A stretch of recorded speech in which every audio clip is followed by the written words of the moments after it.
All right, let's start off with a question. How many decisions does an average person make every day? Is it 100, 200, 500, perhaps 1,000? How about 35,000? That's a huge astronomical amount of decisions that you make on a daily basis. Did you know that 70 of them are conscious, deliberate decisions? So how many decisions do you think that you make as a product manager? Keep in mind, 70 deliberate decisions. And that means most of the other decisions that you make are pretty much automatic. They're at the subconscious level, not even thinking about it, and you're taking these actions. 70 of them are things that are more deliberate, and you might decide to take an action or not take an action. And product managers, your role and responsibility is to make major decisions on behalf of the business and for your customer. And that really changes the amount that you make and how much impact it might bring on from product manager to product manager, company to company. So I want you to think about how many you make on a daily basis. Let's go further. Let's talk about and think about how many daily decisions truly matter. How many ones that you're making today would you say that truly matter, that help you work towards the goals that you have personally and professionally? How many are good decisions? After you take the time to measure, to understand the outcome of your decisions, how many of the daily decisions that you make led to good outcome? So we're here today to answer, to help answer why democratizing product will lead to better decisions, good outcomes, and how you're able to scale that out, or how we were able to scale that out. My name is Andrew. I've been leading product for Zappos Digital Customer Experience for the past 4 years. Our mission is to empower others to make better product decisions that wow our customers. Let's start off with a case study. Here's an outcome for our mobile team where we were able to empower the product development team of engineers, designers, QA, project managers to make decisions to come up with ideas, turn them into experiments and execute, have the empowerment to go off and innovate and solve customer pain points. We were able to scale from tens of centralized decisions, they were major decisions, into hundreds of small, medium, and large decisions that ultimately led to the outcome that we're looking for. So that's better retention, better engagement, better revenue, the things that you might be looking for an e-commerce company, and certainly better customer reviews on the app and better customer satisfaction. So why do we do this? Let's speak about it generally. Step away from Zappos a bit. Meet my friend Mark. He runs a huge company called Facebook. You might have heard of it. You might have heard of him. I want you to take a moment to read his quote here. The spirit of it is he was able to find a way to automate a decision. He was able to take a deliberate decision that many of us make on a daily basis around our wardrobe, what we're going to wear, our outfit of the day, and he automated it for himself. Why did he do that? He did that so he could spend more time making decisions on the things that truly matter for him. If it's the outfit of the day for you, that's all right. That works for us over at Zappos. But for Mark, whose mission over at Facebook, building communities, it's certainly not the focal point. Decision fatigue is a real thing. The more time and attention that you spend making one decision is less time for another. And as you go further along in your day, the chances of you making a higher probability for better outcome on a decision early on in your day is far greater in terms of probability than it is in the back half of the day. The reason being is the more decisions that you make throughout the day, that fatigue not only just takes away from the decisions, the amount of decisions that you can make later, but the brain power that you have later on in the day to make a decision that provides better impact for your outcome, it's simply not there. So think about it, fatigue in a couple ways. It's not just the initial decision that takes away another, but ultimately when you go down the line, if you're asked to make a major decision around 4 p.m. towards the end of your day, if you made so many little decisions that simply didn't truly matter to you, you have a less probability of success of getting that decision right. So a little bit closer to Zappos, back to us. Here's a quote from our CEO, Tony. The spirit of this is that there's this natural bureaucracy that comes along with scale. So as you grow as a team, as you grow as an organization and as a company, it's not by intention, it's not by design typically, but bureaucracy creeps in. Who gets to make the decision? Who do we need to talk to? Who do we need to get approvals from? That typically comes with growing a company. And we're trying to move away from bureaucracy, make sure that we're proactive, ensuring that we empower the people that are actually building experiences to go ahead and make decisions that solve customer pain points and reduce the burden on asking for approvals. You move quicker, you have more shots on goal, as you can see from the case study of the mobile team, from tens of experiments to hundreds within a quarter. It ultimately leads to better outcome and better innovation. How do we do it? I want to talk about personal emotional connection and how that resonates to the core of Zappos and our culture. So a key example that we have is our customer loyalty team, otherwise known as our customer service reps in the industry. They are empowered to solve the customer's problem without asking for approvals and different layers of approvals. So for example, I think in a typical call center, you might have to ask for, if you're issuing out a refund, you might have to ask your manager, your manager's manager, depending on the severity of the situation. Well, we don't have that problem here over at Zappos. It may work for other companies just fine, but our ethos is really to empower our customer loyalty team mate to go ahead and figure out what the solution should be for the customer and take action upon it. And we make sure that they're empowered to do so. We make sure that they have the confidence to do so and the psychological safety behind it. And I'm happy to say that that methodology scales exceptionally well to other disciplines, whether you're in legal, whether you're in finance, marketing, and especially if you're in technology, building digital customer experiences. So for product development teams that I work with, here's a framework that can help you build personal emotional connections with your team that allow them to feel empowered to innovate and invent on the customer's behalf in a way that solves their pain points. First, it's going to be super beneficial to educate your product development team on product fundamentals. So what does product management even mean? I guarantee you ask 100 people, you'll get 100 different answers. What's important is that you get on the same page with your product development team and understand what product management means to them. Understand their expectations of it, be able to set your expectations and be able to fill those gaps. So meet in the middle, have the same definition of product management and what you bring to the table, build appreciation for it, help them understand why your role is important and how you're going to help them do better at the jobs that they're already asked to do. Entertain. I think education is important, but if you really want to be super impactful with your education, hopefully you do it through entertainment. I find it within my experience is if I'm entertaining my product development team and having education as a byproduct, that's a very effective way for them to take away the product fundamentals and have it stick. It's not just that one-time lecture where they're like, okay, well, I'll remember that definition for a week.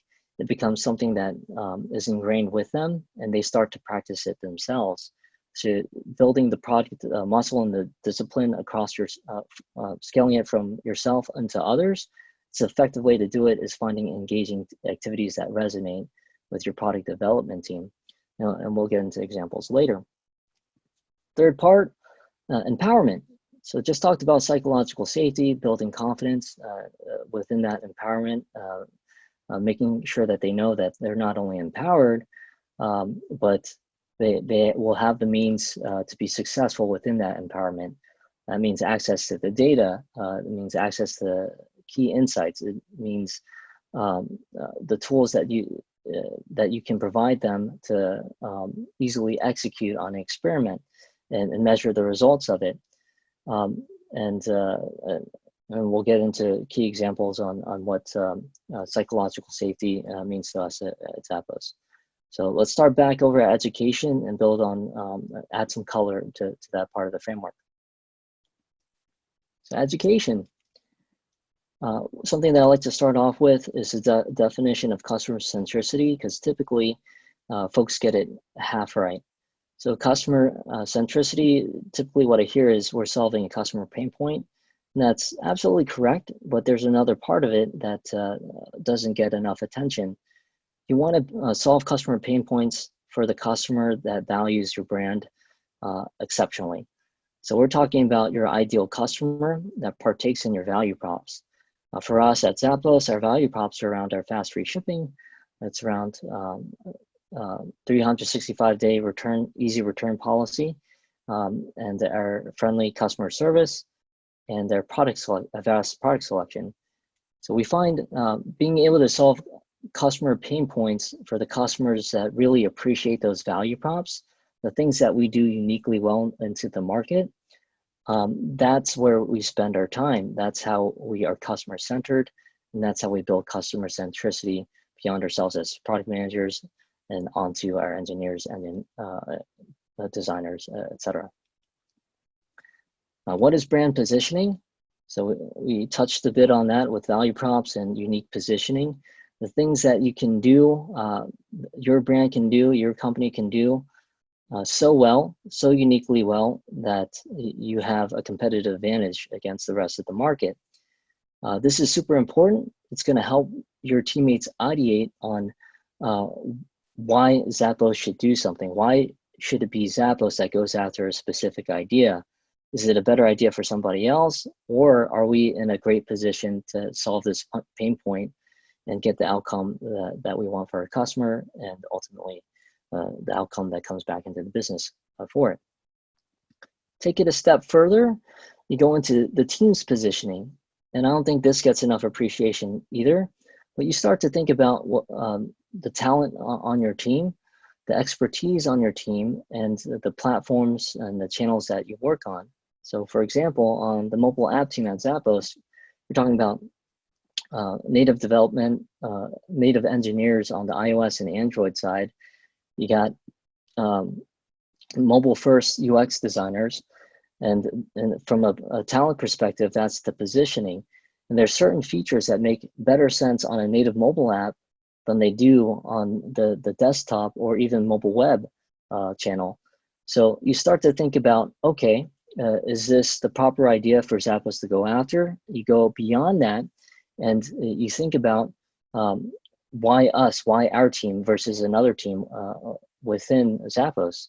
That's how we go about it, building that product discipline to understand the opportunities that you should chase after as a team, and right down to the individual where you want to build that kind of ownership. It goes a long way.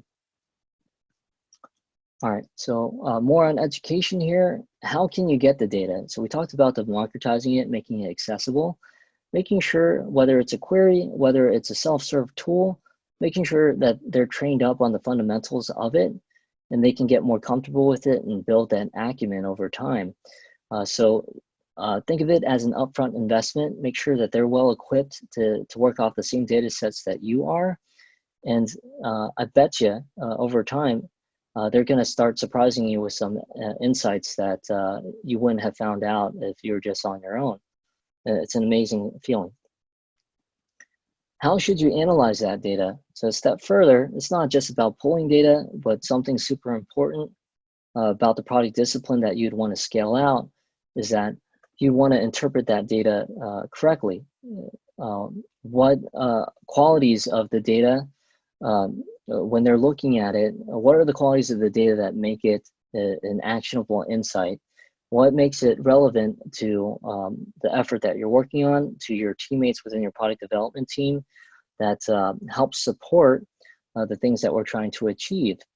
And even better, if they're able to take a core hypothesis that your product development team might have and find some evidence against it, that is also equally important. And when you're able to build that discipline over time and have that kind of interaction with your team, you're in a much better position of success towards the outcomes that you're looking to achieve. Entertain. So some examples that work well for us over here at Zappos. I want to start with design thinking.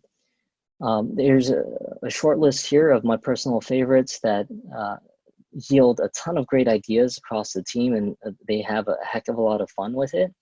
The how might we's, the crazy eights, and 5 whys.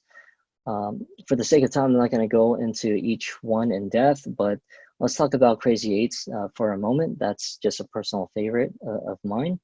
This is where you go back into your elementary school days where you're brainstorming through illustration. So you fold a paper, normal sheet of paper, into 8 different parts. And what you can do with it is create up to 8 different ideas through illustration, mock-ups, narration, through writing, whichever way that it resonates to your product development team in a way that they can articulate it back to the rest of the crew. It's a beautiful thing to see when they're ideating in this way that you normally wouldn't get in a typical meeting where you might be holding some kind of Q&A session. What can we do better? How can we do better given this set of data? It puts it in a different light, different context, different exercise, and you start to see the creativity just flow out of everybody. You don't have to be a designer for this. You don't have to have excellent illustration skills. Some of the best ideas that I've seen, objectively to me, as well as subjectively, were poor illustrations, but phenomenal ideas. And we just had a heck of a lot of fun with it. And tell you what, when we have fun with it, the education becoming a byproduct, we understand which ideas make sense, why Zappos should do it, why we should do it as a team, and the individual that ultimately picks it up, they understand why they should do it, and it builds a lot of passion for the initiative. So Crazy Eights, it's definitely it's a fan favorite of mine and a Zappos favorite on the mobile team. User stories.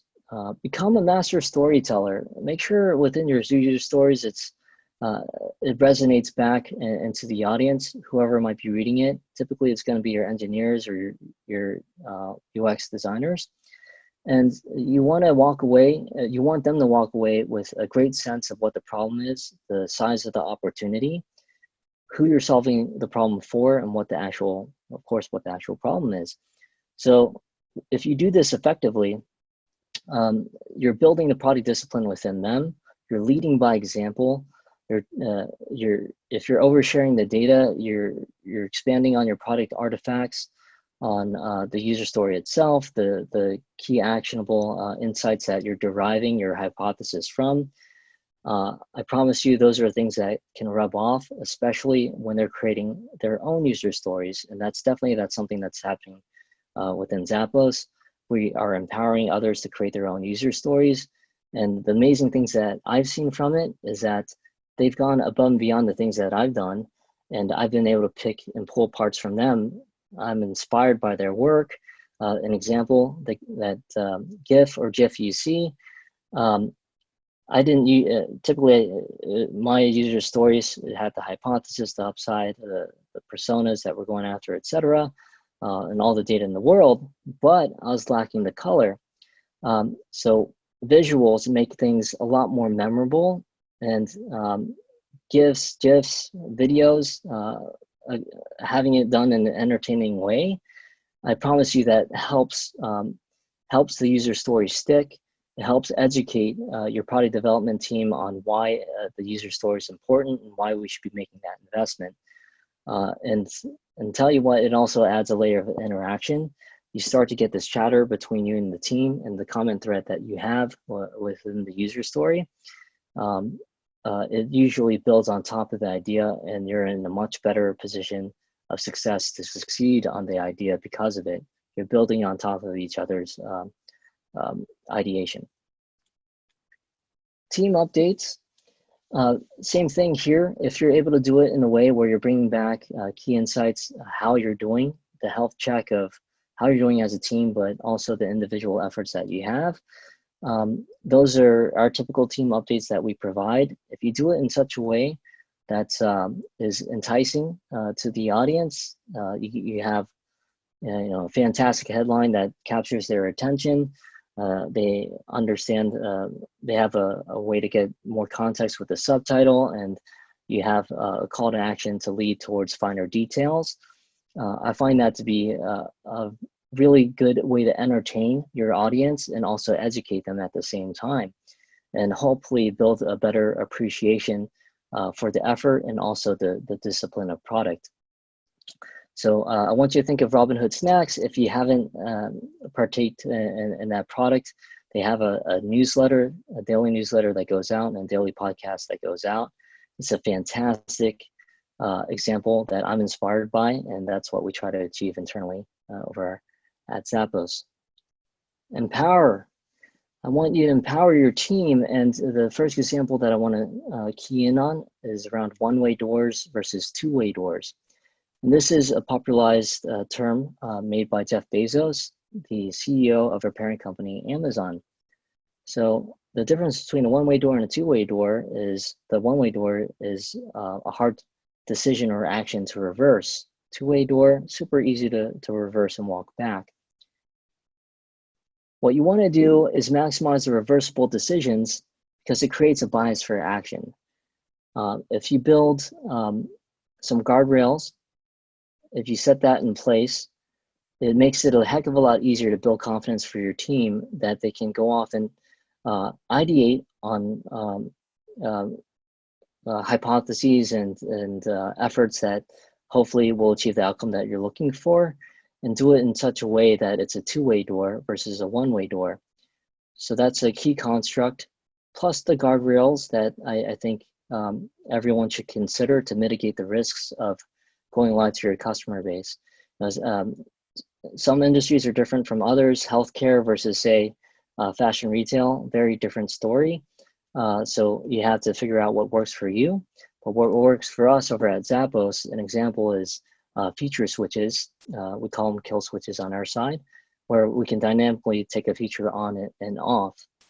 And we also couple this with the scaling ability for us to go off and scale an experiment to, say, 5% of the population to 10%, 25, etc. In combination with the kill switch, it allows us to mitigate the risks of unexpected outcome, or in the worst case scenario, let's just say it just didn't go the way that we expected, or customers they didn't think fondly of the experiment, and we can pull back from it.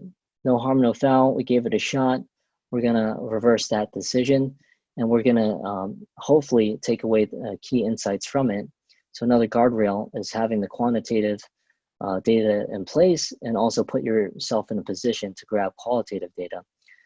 So keying in on the quantitative, being a guardrail, make sure that you have the things that matter, the core KPIs, the core and secondary KPIs that matter at the feature level for your experiment.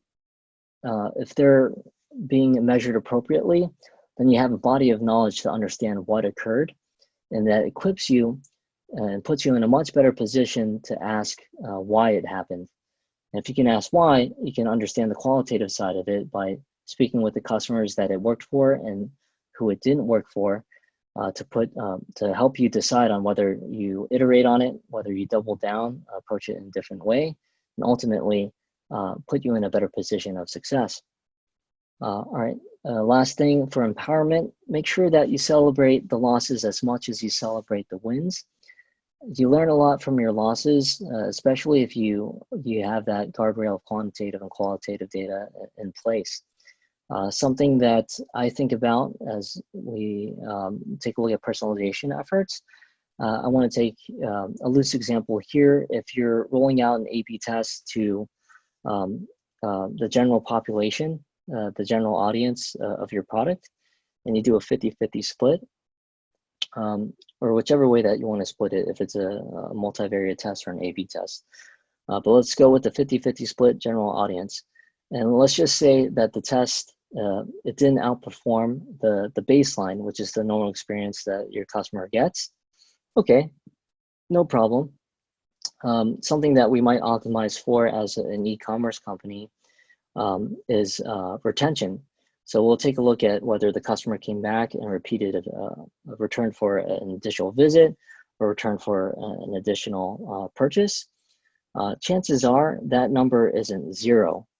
And even though it didn't outperform the baseline, the normal experience without the new feature, I'll tell you what, if you do a deeper dive, often what I find is that you can determine who it worked for and potential segments where it worked for customers that behaved similarly to each other. So that's great for personalization. If you can do one-to-one personalization, great. Let's deliver that feature to that specific set of customers. And that's up to you to determine the priority of that, but that's something that you can have in the back pocket and understand it becomes more of a timing issue and a priority issue versus a complete loss. There's no complete loss in my book. Every well-ran experiment is a win. So make sure that you empower your team to think in such a manner. What makes a team effective?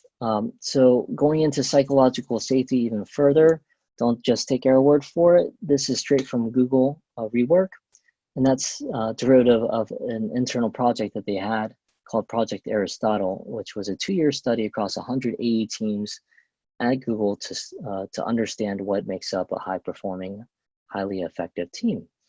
So psychological safety, just want to reemphasize that, how it's a key pillar. And if you take a look at how it trickles down, ultimately into the impact and outcome that you're looking to drive.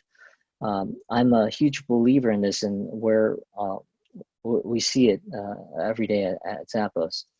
To provide the psychological safety where there's confidence to go off and execute on ideas, where there's guardrails where you can mitigate the risks and walk it back if you need to. That's going to lead to better dependability. Teammates are willing to do more for each other, especially remember that ideation sessions that we talked about with the crazy eights and the user stories that would stem out from it. You find a lot of chatter back and forth where you're building on top of the idea and people are supporting each other across the board. So better dependability. Structure, clarity, absolutely. Being able to understand what your role is and what it can be. I think it's eye-opening for many folks, particularly engineers and product designers that might be used to getting a spec sheet. And I want you to think about how you feel in this scenario where you get a top-down mandate, hey, you got to do this without much context, and you lose the autonomy. Your job is just to execute on the product side on this ask. Well, think about how you felt in that situation. I've been there. I know a lot of other product folks have been there. And think about that if you're in the position, you're just handing off a spec sheet, hey, this is what needs to be done with nominal amounts of context behind it. Chances are the way that you felt, I bet you your engineer and your product designer may feel the same way. So you can build structure and clarity in the sense that it doesn't have to be that way. What if they could be empowered to ideate with you and make their role as an engineer, a product engineer, make their role as a designer, more so a product designer. If you open up that horizon to them, I promise you'll get a different point of view and amazing ideas that's just going to build better structure, better clarity, and better meaning to their work. So that's with better meaning, I want to key in on the passion that can come along with it. with better meaning and the ability to inspire and to build passion for a specific initiative. What I find is that the passion, if it becomes a passion project, your engineers, your product engineers and your product designers at this point, you're going to be pouring a lot more time and attention into it beyond what they normally would for any other task. And when this occurs, I see a much higher probability of success. And the way that I've seen it happen within Zappos, we might have a higher upside and outcome that we forecast for a given project. Compare that to a project that might have a medium lift in outcome, but exceptionally high team passion. That one has a higher chance to be successful than the one that on paper, it might be a little bit drier, might be something that the team's just not super passionate about, but has great upside. The one with the more passion from your teammates, that's the one that is typically in a better position of success. So ultimately, that higher meaning leads to better impact and better outcome towards solving the customer pain points that work towards your business objectives as well. All right, so here's a quote that embodies the things that we spoke about today. The incremental improvements that you can make as a team, if you empower your team, if you let them make the 1% incremental improvements, if you do that on a daily basis, it'll add up, it'll compound into something much more exponential than just 1%, 2%, 3%. So you're talking about if you do this over a long stretch of time, if you make daily incremental improvements, you're not going to be looking at 3.65 times better results. You're looking at, with the power of compounding, 37 times better results. And that's what we're seeing here over at Zappos. Your mileage may vary. We're definitely seeing greater results when you empower your team to go after opportunities. So you can spend your time and attention as a product manager on the things that truly matter for you, the things that are going to 10x your objective, 100x your objective. That's where you should be spending your time as a product manager. And if you can delegate and empower your team and trust your team, educate them, entertain, and empower them to go after the lower effort, lower impact projects, that in tandem with you focusing on the higher impact projects, that's going to yield massively better results than you could do so on your own.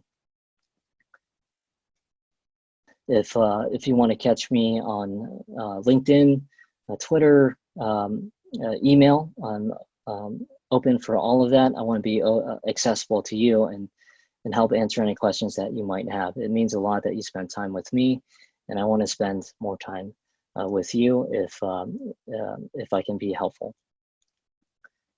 Before we leave and before I give you that information, I have a few questions of myself for you. First, who will you empower?